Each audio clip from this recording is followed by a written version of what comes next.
Hello students, welcome to the last session of Unit 3. In this session, we will discuss about Modbus and FieldBus Foundation. These are the two industrial buses which are used for networking of devices with PC-based instrumentation systems. So let's start with Modbus. It was started in 1979 by a company called Modicon. Modicon is currently handled by Schneider company, and earlier it was very well known company for manufacturing of PLCs, that is programmable logical controllers. At that time Modbus was become very popular and a de facto standard as a protocol for communication within the industry for electronics devices. The reason was it was an open protocol, that is you did not to buy the license for using Modbus as interconnecting protocol for various devices. It was available in three types. First type was Modbus RTU, in which we use serial communication as a data format, and it was very compact form of protocol where the data was digitally or binary representation of the data was used in the protocol communication. Another advantage of RTU system was that we have a cyclic redundancy check, which is also known as CRC check. The advantage of this CRC check was so that we can check and ensure the reliability of data being transmitted.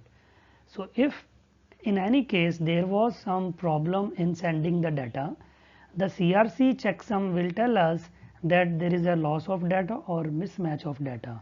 So CRC will help us to increase and ensure the reliability of data transmission. Third feature of Modbus RTU was that each frame was separated by an idle period, which is also known as silent period. That is, if we are sending frames in series, as I have told you that in RTU serial communication was used. So let's say this is one packet being sent and this is the second packet. So between the two packets there was a silent period. So that is how we differentiate between two different frames. The next stage was Modbus ASCII.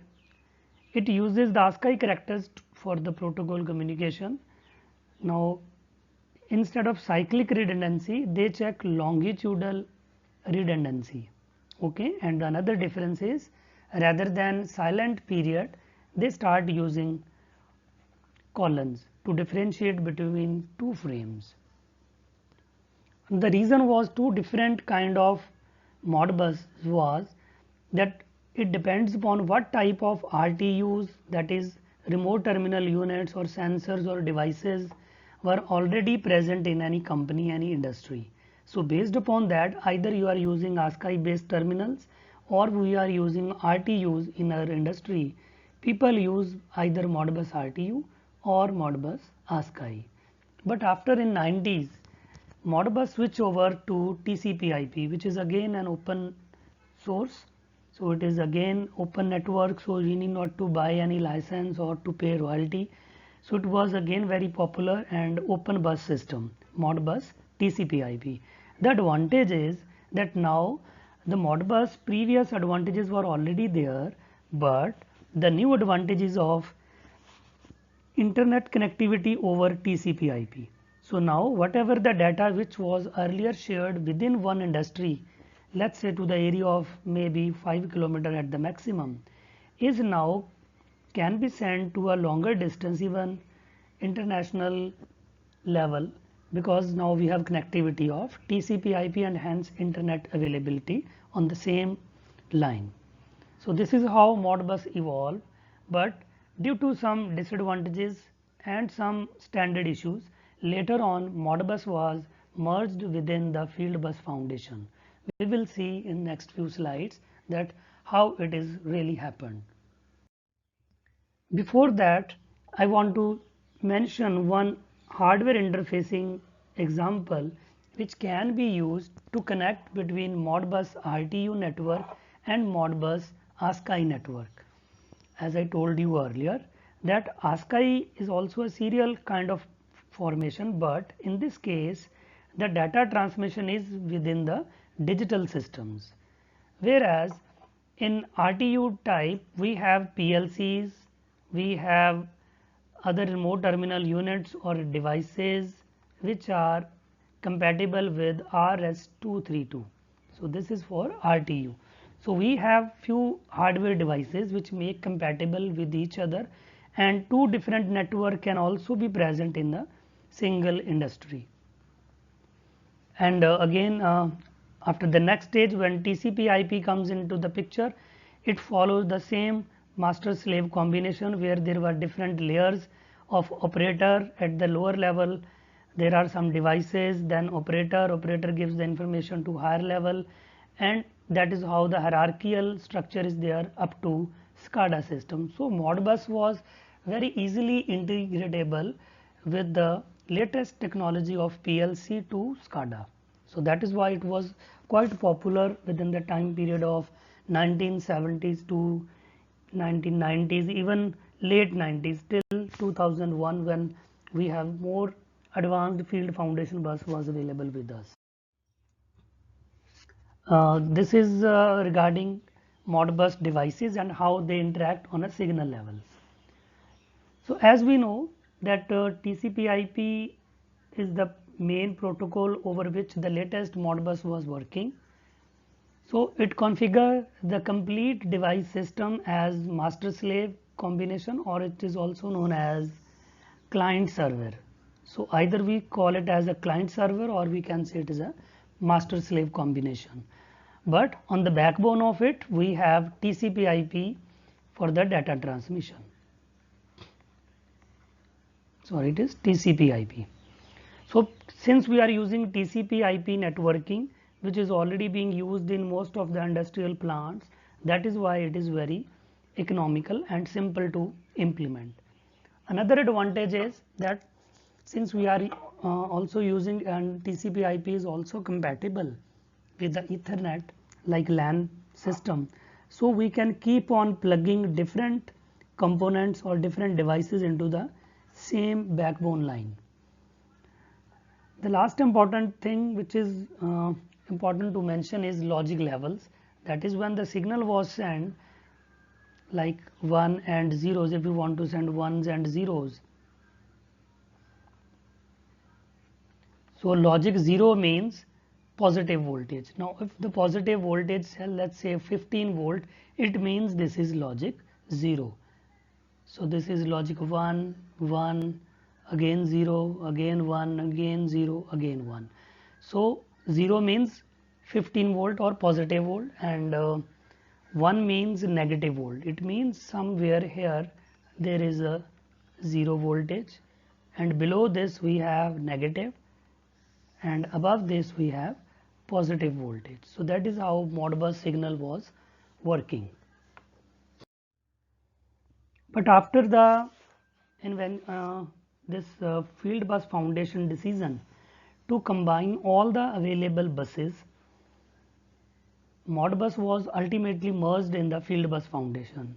Even in this diagram, not only Modbus but also Profibus and Ethernet IP, there are other buses also being launched by National Instruments, ABB, Rockwell Automation, Honeywell.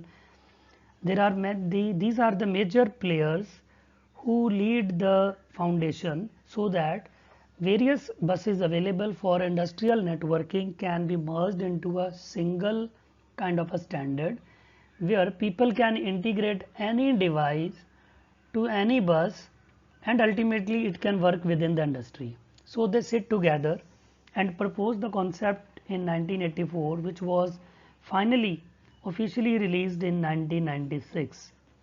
Okay, so after 1996, most of the organization have switched from their individual buses, either it was Modbus or it is Profibus, they shifted over to FieldBus Foundation. So nowadays whatever we use in industry as an industrial networking bus, either it is Profibus, Ethernet bus, Modbus, they all comes under the FieldBus Foundation because this is now recognized standard. This is one example to emphasize what is the reason behind launching this FieldBus Foundation. The reason was, let's suppose in any company, people are using PLCs from Siemens, from Schneider and Allen Broadley. So since we are using three different companies, so there could be a possibility that one bus like Profibus is very much compatible with Siemens and Schneider or Allen Bradley. So they combined individually with the Profibus, and finally Profibus interact with the next devices. Okay, but it may be possible that the Cisco net is not compatible like shown in here. So it means Cisco devices are not directly compatible with the Siemens PLC. So that was the issue. So to resolve such kind of interoperability issues among different companies, foundation comes into the existence. They sit together, they involve many companies along with them and propose there should be a universal bus which consider each individual buses, each individual company manufacturer's guidelines. In fact, different manufacturers should adhere to the guidelines proposed by the foundation. So finally what we get is FieldBus Foundation. Now what is FieldBus Foundation? So they proposed that it will be a digital protocol, signal will be sent serially, and it will be two-way communication, that is data can be sent and data can be received. It will be a multi-drop. Multi-drop means, I hope we have already discussed this term many a times. Multi-drop means there is a single line where many devices can be connected with this. Another one is one-to-one. In one-to-one what happen? One is transmitter and another one is a receiver. So either you send the data or you receive the data by changing their rules. So it means it is only one-to-one. So this example of one-to-one was present in RS-232. So these are the few important features of FieldBus, that is digital data transmission, it will be serially two-way, multi-drop communication, and we can also integrate intelligent devices. Now what do you mean by intelligent devices? They are similar kind of word like smart devices, the devices which can provide their individual IDs, they send their data, they can also send their diagnostic information to the control room, so that if any device is going to give a problem to us, we can come to know through its smart diagnostic behavior. Another feature is it's based on open architecture, so its structure is available to all the members of FieldBus Foundation. Anybody can design those drivers and can interface with its devices. Then it comes into two types, either H1 or HSE, that is high speed Ethernet, or H1 which works on 31.25 kilobits per second. So there are two types of implementations in FieldBus. Number one is H1, it's also known as FFH1, that is Foundation FieldBus H1, and FFHSE. HSE means high speed Ethernet connectivity. So H1 means it operates on 31.25 kilobits per second, and it is generally used the field devices and host system, that is at the lower level when devices are being connected like input output devices, some plant machinery is being connected, or some flow meters, control valves, they all are connected through the H1 connectivity because the speed is limited, and from these kind of devices we need not to expect much more data to come or to send, so we can go for the lesser speed connectivity. The reason being to keep differentiate is, in this case the communication is provided on the same line where the power is being given. So communication and power are given by the same twisted pair wiring. So that is the another advantage of H1. So it is the most common implementation being used in the plant and factory or in industrial workstations. However, HSC connectivity, that is high speed Ethernet connectivity, operates at either 100 Mbps or 1000 Mbps, and it generally based on the Ethernet connectivity, and you can see it connects the high demanding data bandwidth devices like subsystems, host system, linking devices, and especially with the gateways. Gateway means, suppose we also want to store the information being acquired in our data acquisition system to some cloud server. So we have one data services, we are interacting with various PLCs on the line. So PLCs are sending the information to data services, and we want to log all those information in some storage space. So one storage is at local level. Again, data speed should be very high at this level, and even if we want to upload a data to a cloud, again we need some dedicated data speed connectivity, and for this purpose we use HSC, that is high speed Ethernet connectivity.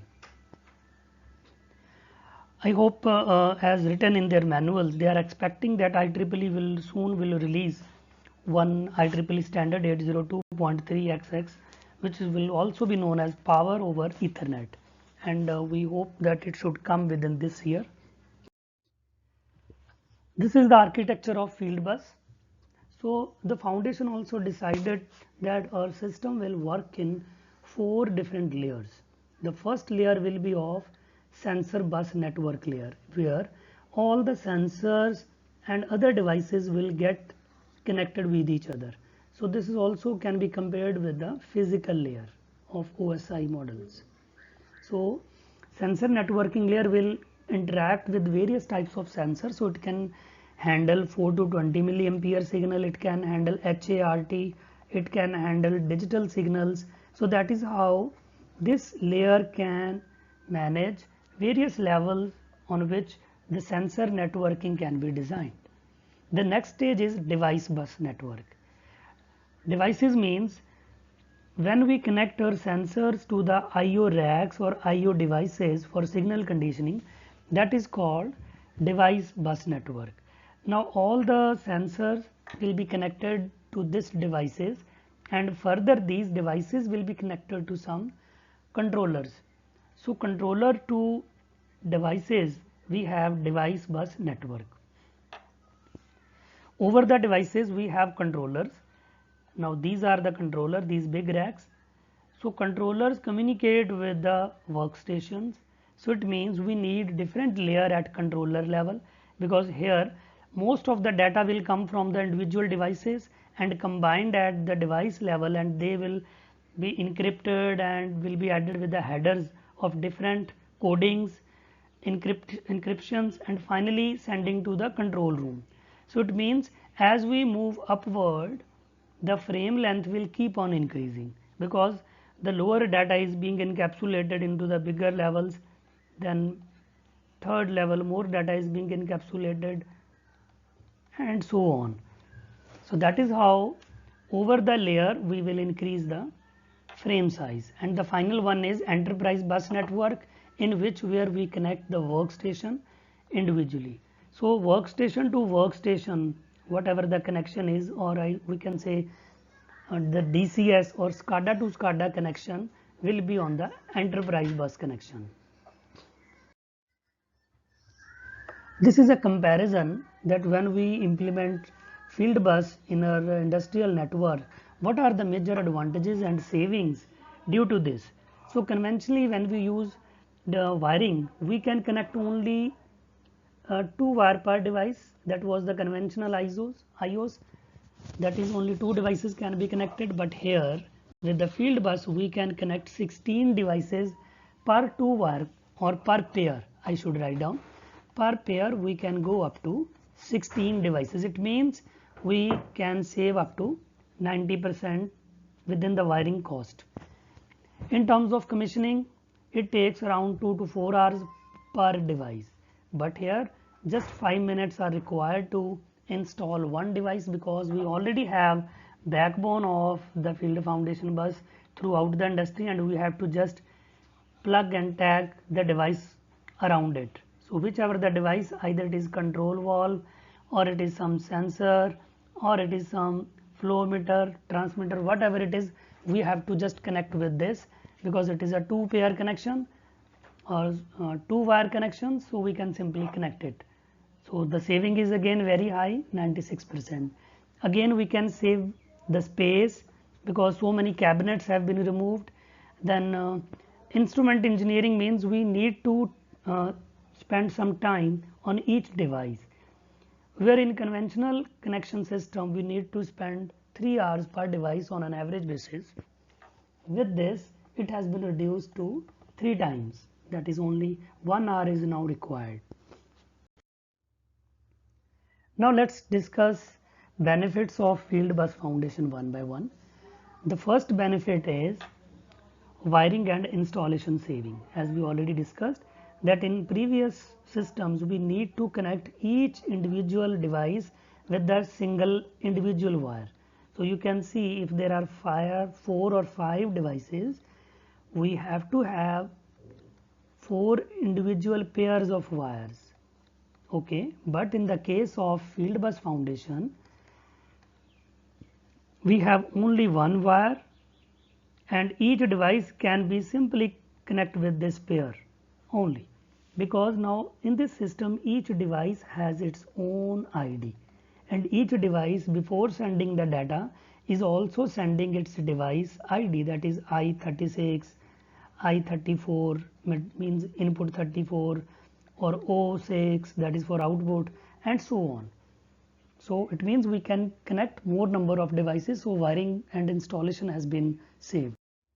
Second is control anywhere, since we can connect more number of devices and control network is there, Ethernet is there, so we can control from anywhere. We need not to have individual controllers to be installed near the devices. It is possible that we can implement the controller and each controller, or the single controller can control over the bus to many devices.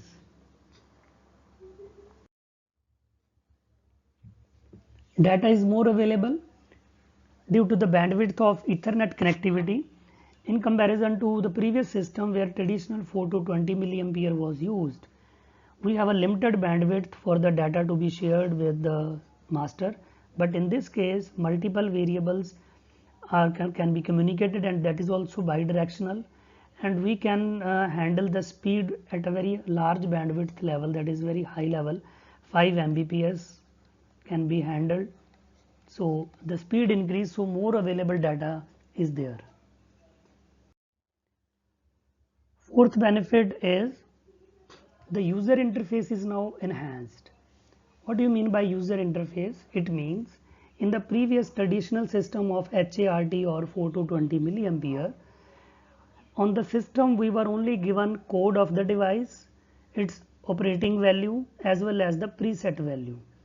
But in this case, in the case of FieldBus Foundation, since the bandwidth is very large, so we can transmit videos, we can generate graphics, we can do animations based upon the values we received from the control signals.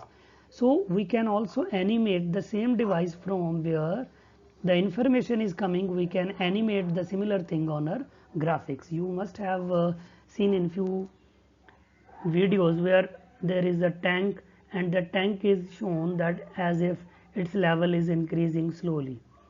So that is how they can be animated, that level is slowly increased to a higher level. So anything can be animated on the user interface point of view. The last benefit is interoperability. As we discussed, that is the major reason behind the formation of FieldBus Foundation, that is so that we can integrate between individual manufacturer. We can use PLC of, let's say, ABB, we can connect the device of Honeywell, we can connect the device of NI, National Instruments, or any other, let's say Rockwell. You can name any company ABCD, and interoperability should be there. So that is the major advantage within FieldBus Foundation protocol. Now coming to a few of the last slides, that how it operates. It works in a very dedicated kind of power supply. Now the design of power supply is very special. It contains three individual parts. First one is isolator. So within the power supply, which operates on 24 volt DC, the first component is isolator. The purpose of isolator is to improve the noise immunity. That is, if there is any noise over the common signal on both the lines, the isolator will remove all this noise and need not to pass to the next level. That is the purpose of isolator. Second component is power conditioner. So power conditioner gives the it allows the flow of power only in one direction. That is like a control valve which allows the direction only in one way. The last one is current limiter, and definitely the advantage of current limiter is to control the current so that there should not be damage due to short circuit as well as the overload condition. So these are the three components within the power supply design of FieldBus foundation. If I talk about signal shape or type of the signals in FieldBus foundation, the signal works on 24 volts, DC signal is there, and whenever any device want to send the signal, it gives a riding. Riding means it disturbs the silence available on the transmission. That is, whenever the device is not communicating, it will draw a constant current. But whenever it want to communicate with any other device, it will create a riding. Riding means it will create a spikes of pulses like this. So it will send the pulses at the rate of 3.31.25 kilobits per second with the level 24 volts. So this will be of 24 volts. But see, 1 means going high to low, whereas 0 means moving 0 to high. That is, from low value to high value refers to logic 0. Going from upward to downward, that is high to logic low, will signify the logic 1. Means when we go from positive volt to negative volt, it means logic 1.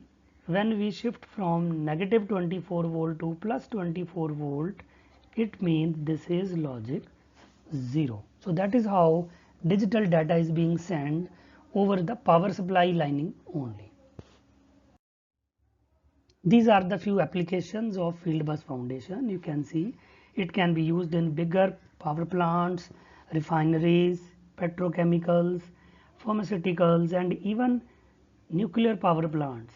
So FieldBus foundation has majorly used in process industry, bigger industry where the area is very large, data bandwidth requirement is huge, and you need to connect large number of devices and controls at different hierarchical levels. So that these are the major applications of field foundation buses. So I hope you enjoyed this video session. Thank you very much. If you have any query, you can email me at mdsingh@thapar.edu. Thanks for watching this video.